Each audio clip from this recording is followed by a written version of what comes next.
बिस्मिल्लाहिर्रहमानिर्रहीम। Hello everyone, I am doctor Tanveer Arshad Chaudhary. जैसे कि हमारे तमाम व्यूअर जानते हैं कि हमने हमेशा करंट इशू पर बात करने की कोशिश की है और आज का हमारा जो मौजू होगा वो बेसिकली एक्नी और जो आपके फेस के ऊपर, आपके चेहरे के ऊपर एक्नी बनते हैं, दाने बनते हैं, पिंपल बनते हैं। तो आज हम उसी के ऊपर बात करेंगे क्योंकि बेशुमार ऐसे हमारे क्लिनिकल ट्रायल के अंदर के पेशेंट जो है वो रिपोर्ट होते हैं और जब पेशेंट हमारे सामने होता है हम उसकी फिजिकली कंडीशन को भी देख रहे होते हैं, उसकी फैमिली हिस्ट्री को भी देख रहे होते हैं। तो उस वक्त जो सिनेरियो होता है वो बिल्कुल डिफरेंट होता है। तो हम कोशिश करते हैं कि जो प्रैक्टिकल लाइफ के अंदर जो हमारा एक्सपीरियंस अपने क्लिनिकल ट्रायल में हो वो हम अपने व्यूअर्स के साथ शेयर करें और अपने व्यूअर्स को एजुकेट करें ताकि उनको अर्ली स्टेज पे पता हो कि मुझे जो बीमारी हो रही है या मेरी बॉडी के अंदर जो सिम्टोमेटिकली चेंजिंग आ रही हैं उसकी रीज़न क्या है और उसको टाइटल कैसे किया जा सकता है। तो आज का हमारा मौजू ये होगा कि एक्नी, कील, महासे, फिर इस तरह के दाग, धब्बे, स्याहियाँ ये आपके चेहरे पे क्यों बनती हैं। अगर ये बनती हैं तो इनकी अर्ली स्टेज पे क्या किया जा सकता है, मिड में क्या किया जा सकता है और लास्ट स्टेज पे इसका क्या हल है। तो सबसे पहले ये कि आपके चेहरे पे दाने या आपके चेहरे पे एक्नी, कील या कोई भी इस तरह का जो आपको ये फील होता है कि जिसमें पज टाइप रेशा हो और इस तरह का कोई बॉन्ड बने आपके चेहरे के ऊपर, तो हम बेसिकली एक्नी और जो कील महासे हैं इनकी जो डेफिनेशन जो पेशेंट के साथ शेयर करेंगे वो ये है कि अगर तो कोई पिंपल स्मॉल साइज में रूनुमा होना शुरू हुआ, वहाँ पे आपकी रेडिश होना शुरू होगी, वहाँ पे आपकी इन्फ्लोमेशन हुई चेहरे के ऊपर, खुसूसन ये आपके फेस का जो चिक वाला हिस्सा है ये वाला, आपका फॉरहेड और आपके शोल्डर का जो है मेरी एल्बो से ऊपर वाला हिस्सा,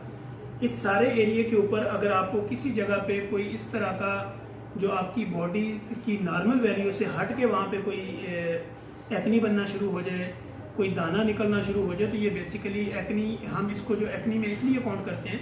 अगर इससे नीचे वाले पोर्शन पे होगा तो वो एक्नी नहीं हो सकता, जैसे मेरे पेट पे होगा, मेरे बाजुओं पे होगा या मेरी लेग्स पे होगा, तो उसको हम एक्नी नहीं कहेंगे। तो ये चूँकि इसकी एक डेफिनेशन ये है कि एक्नी वो कि जो 2-4 दिन में आपकी रेडिश सूरत में आपके फेस पे बने या आपके शोल्डर पे बने या आपकी चेस्ट के फ्रंट वाले हिस्से पे बने, अपर साइड के ऊपर। और इसके अलावा जो आपकी जहाँ जहाँ पे आपकी शेप का सिनेरियो है इसके इर्द गिर्द अगर कोई इस तरह का कोई पिंपल बनता है, कोई एक्नी बनता है, कोई दाना बनता है, तो वो उसमें अगर वाइट कलर का है, पीप बनती है और पीप के बाद या फिर वहाँ पे कोई निशान रह जाता है, वहाँ पे कोई स्टेनिंग होती है, तो ये वो पोजीशन होती है जिसको हम एक्नी में शुमार करते हैं कि ये जो बंदा है इसको दाने निकल रहे हैं, कील निकल रहे हैं, एक्नी निकल रहे हैं, जख्म बन रहे हैं इसके फेस के ऊपर। अब इसकी जो रीज़न्स होती हैं वो तो एक तो फैमिली हिस्ट्री हम देखते हैं कि आपकी फैमिली का लाइफस्टाइल क्या है, आपके खाने पीने की रूटीन क्या है और आपकी फैमिली में जो है वो आपका और उनका जो लाइफस्टाइल है वो क्या है, आप कहाँ पे रह रहे हैं, आपकी डाइट कैसी है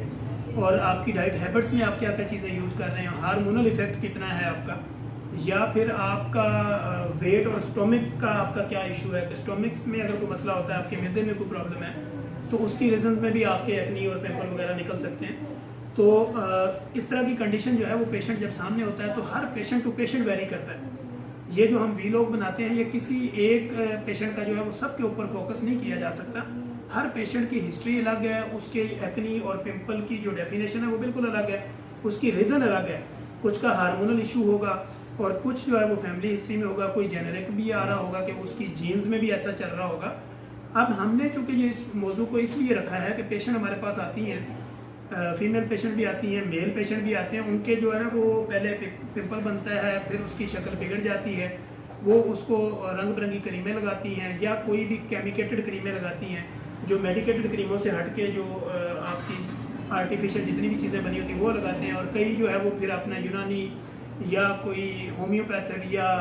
आयुर्वेदिक या फिर उसके अलावा नेचुरल या कोई भी इस तरह की जो वो ट्रीटमेंट समझते हैं बेहतर, वो अपने घर में उसके ऊपर करना शुरू कर देते हैं। और होता क्या है कि वो पिंपल तो बैठ जाता है लेकिन वो अपने नीचे एक निशान छोड़ जाता है, गड़ा छोड़ जाता है,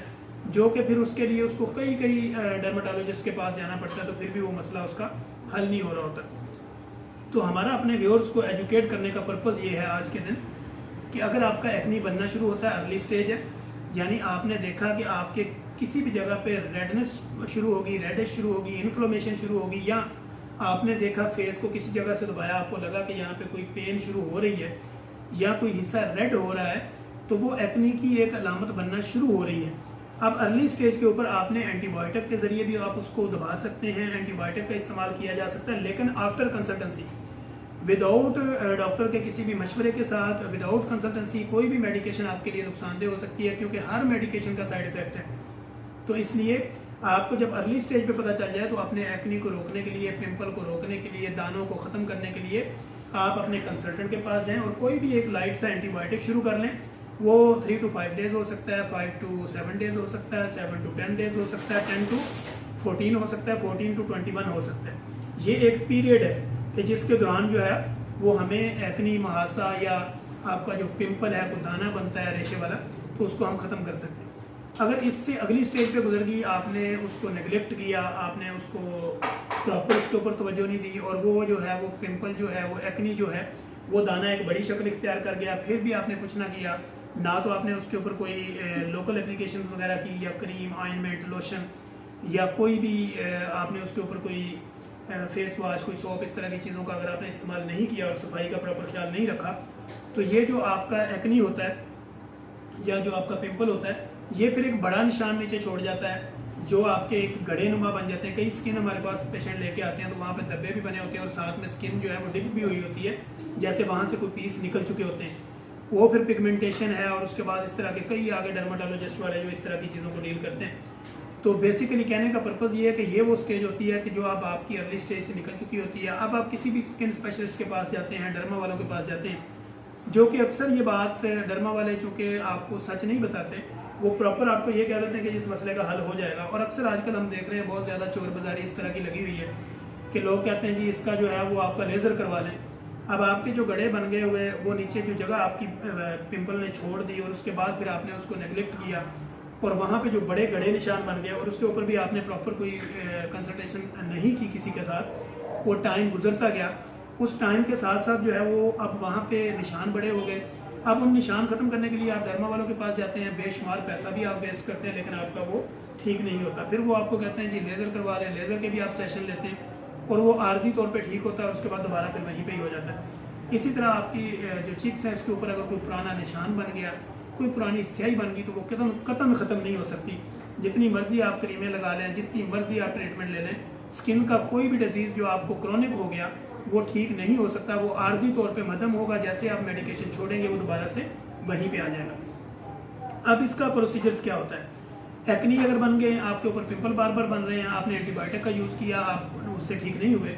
अब इसमें पेशेंट हमारे पास ये पूछते हैं कि सर फिर क्या करें, ये जो दाने हैं, ये जो पिंपल हैं, ये जो एक्नी है, क्या ये लाइलाज बीमारी है? तो हम उनको कहते हैं लाइलाज नहीं है, कॉस्टली ट्रीटमेंट है इसका। स्टार्टिंग में अगर आपने कवर कर लिया हल्के फुल्के एंटीबायोटिक से हो जाएगा, लेकिन जब उससे आगे निकल गया तो फिर हमें जो है ना वो वायरल इन्फेक्शन पे, फंजाई पे और एलर्जी को भी डील करना पड़ता है। फिर इसकी जो है ना वो एक स्पेसिफिक मेडिसिन आती हैं 2-3 किस्म की, वो चूँकि कॉस्टली होती हैं और वो 25 से 30 हज़ार रुपये का जो पूरा ट्रीटमेंट है पर मंथ जो आपको लेना पड़ता है कंटिन्यूसली, और वो तकरीबन 6 महीने तक आपको लेना पड़ता है। अब प्रेग्नेंट वोमेन जब हमारे पास आती हैं तो हम उनको ये कहते हैं कि आप प्रेगनेंसी से जब फारिग होंगी तो फिर आपने ये ट्रीटमेंट शुरू करना है, जो कि 6 महीने आपको मेडिसिन खानी पड़ेगी और 6 महीने तक आपने अपने आप को सेफ रखना है, यानी प्रॉपर आपने अगली प्रेगनेंसी की तरफ नहीं जाना अगर आपने प्रॉपर अपने पिंपल या एक्नी को ख़त्म करना है। अब फिर होता क्या है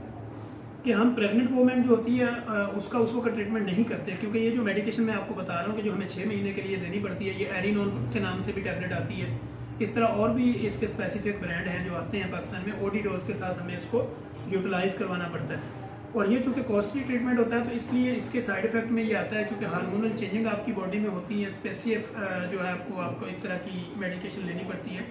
और सस्पेशियस ग्लैंड जो है ना उनका भी रोल होता है इसमें, हार्मोनल आपके इफेक्ट होते हैं, वो इस तरह की आपकी बॉडी का एक पूरा सर्कल होता है। तो हम ये कहते हैं कि जब आप प्रेगनेंसी से फारिग हो जाएं उसके 1 महीने बाद आप अपना ट्रीटमेंट शुरू कर दें, 6 महीने कंटिन्यूसली इस मेडिकेशन को आप लें, और उसके बाद जब आपका 6 महीने पूरे हो जाएं इस मेडिकेशन को स्टॉप करें, उसके बाद अगले साइकिल का इंतज़ार करें।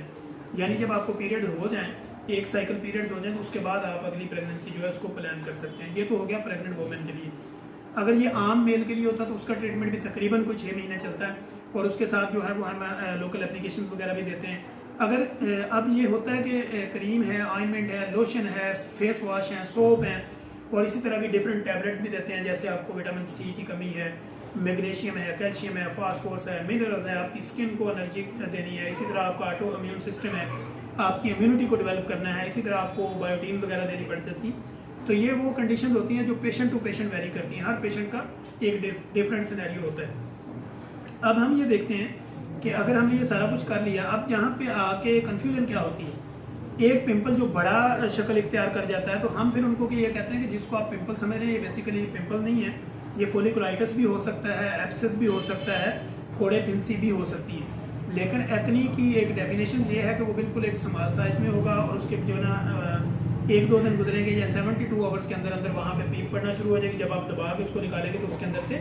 कील निकलेगा वाइट कलर का या रेड कलर का भी निकल सकता है। लेकिन अगर इससे बड़ा है, साइज में बड़ा है, दबाने पे जो है वो पूरी स्किन साइडों पे आपको लगता है कि स्वेल है, इन्फ्लेमेशन है, रेडनेस है, तो ये फिर वो फोलिकुलाइटिस हो सकता है या फिर आपका एब्सेस हो सकता है, फोड़ा हो सकता है, फिंसी हो सकती है। तो इसलिए आज का हमारा टॉपिक जो है वो सिर्फ एक्नी के ऊपर था और एक्नी को ट्रीट करने के लिए अर्ली स्टेज पे एंटीबायोटिक से किया जा सकता है, अपनी डाइट हैबिट्स को चेंज किया जा सकता है, लाइफ स्टाइल को चेंज किया जा सकता है। अगर आपके जीन के अंदर ये इस तरह का इशू चल रहा है तो आपको उसमें भी ट्रीटमेंट के लिए अपने कंसल्टेंट के साथ जाके प्रॉपर कंसल्टेंसी करनी चाहिए ताकि उसके मुताबिक जो है वो आप अपना अगला ट्रीटमेंट कर सकें। अब डाइट में क्या होता है कि हम ये कहते हैं कि पानी ज़्यादा पिएं, ऑयली चीज़ें कम इस्तेमाल करें, फास्ट फूड को अवॉइड करें, ताज़ा सब्जियाँ लें, फ्रेश जूस लें और वेजिटेबल का इस्तेमाल करें, फ्रूट्स का इस्तेमाल करें, सफाई का ख्याल रखें, एक दूसरे का टॉवल यूज़ ना करें, फेस वॉश अच्छा इस्तेमाल करें, सोप अच्छा इस्तेमाल करें। तो ये वो चीज़ें होती हैं जहाँ पे ये थोड़ी सी प्रिवेंशली जो आप एहतियात करते हैं तो आप एक्नी वगैरह से बच सकते हैं। अगर आपको एक्नी हो भी जाता है तो वरी होने की ज़रूरत नहीं है, अर्ली स्टेज पे कवर करें, अर्ली स्टेज से निकल गया तो मिड में कवर करें, लेकिन जब लास्ट स्टेज पे चला जाए तो फिर वो आपको बार बार आता जाता रहेगा और वो ख़त्म नहीं हो सकता। तो इसलिए हम इंशाल्लाह कोशिश करेंगे कि अपने नेक्स्ट एपिसोड के अंदर एक नई इन्फॉर्मेटिव वीडियो के साथ दोबारा आप लोगों के लिए हाजिर होंगे। तब तक के लिए इजाज़त दीजिए, अल्लाह हाफ़िज़।